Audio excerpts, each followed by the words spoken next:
Rusiyanın Azərbaycandakı fövqəladə və səlahiyyətli səfiri Mixail Yevdokimov Xarici İşlər Nazirliyinə çağırılıb. Axaraz xəbər verir ki, bu barədə Azərbaycan Xarici İşlər Nazirliyi məlumat yayıb. Bildirilib ki, görüş zamanı 14 noyabr tarixində təqribən gecə saat 1:00-da Ukraynanın paytaxtı Kiyev şəhərinə raket və dron hücumları nəticəsində İskəndər tipli raketlərdən birinin səfirliyin ərazisinə düşməsi ilə bağlı kəskin etiraz bildirilib və ona müvafiq nota təqdim edilib. Son partlayış nəticəsində səfirliyin ərazisinin hasarının bir hissəsinin tamamilə dağıldığı, konstruksiyaların, xidməti avtomobillərin, inzibati binanın və səfirliyin konsulluq şöbəsinin zədələndiyi, həmçinin diplomatik nümayəndəliyin ərazisinə ciddi ziyan vurulduğu, xoşbəxtlikdən bu zərbənin insan tələfatına səbəb olmadığı qarşı tərəfə bildirilib. Beynəlxalq hüququn norma və prinsiplərinə zidd olan bu kimi raket hücumlarının əvvəllər də baş verdiyi xatırlanıb.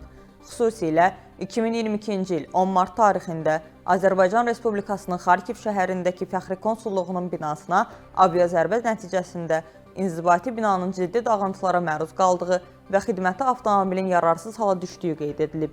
Bununla yanaşı 2024-cü il yanvarın 2-sində Rusiya tərəfindən Kinjal raketi ilə həyata keçirilən hava zərbəsi nəticəsində səfirliyin inzibati binasından təqribən 35 addım məsafədə diametri təxminən 3 metr olan krater yarandığı və yer səthindən 8 metr dərinlikdə detonasiya baş vermədiyi üçün partlamamış sursat aşkar edildiyi bildirilib.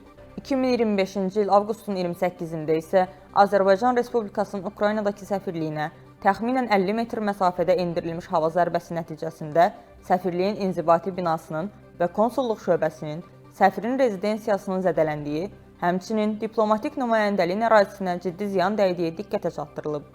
Eyni zamanda 8 və 18 avqust 2025-ci il tarixlərində Odessa vilayətində Sokar şirkətinin neft bazasına dron hücumları edildiyi, nəticədə işçilərin xəsarət aldığı, infrastruktura böyük zərbə vurulduğu xatırlanıb. Bütün bu faktların raket hücumlarının məqsədli olması barədə suallar yaratdığı vurğulanıb. Eyni zamanda bütün bu faktlara dair Rusiya tərəfinə əvvəllər rəsmi notalarla məlumat verildiyi, həmçinin Ukraynadakı diplomatik təmsilçiliklərimizin yerləşdiyi binaların koordinatlarının hələ 2022-ci ilin aprel ayında Rusiya tərəfinə təqdim edildiyi, koordinatların Rusiya Müdafiə Nazirliyi tərəfindən nəzərə alınacağının bildirildiyi xatırlanıb. Görüşdə diplomatik təmsilçiliklərimizə bu kimi hücumların qəbul edilməz olduğu diqqətə çatdırılıb. Rusiya tərəfindən məsələ üzrə müvafiq araşdırma aparılması və ətraflı izahat verilməsi tələb olunub.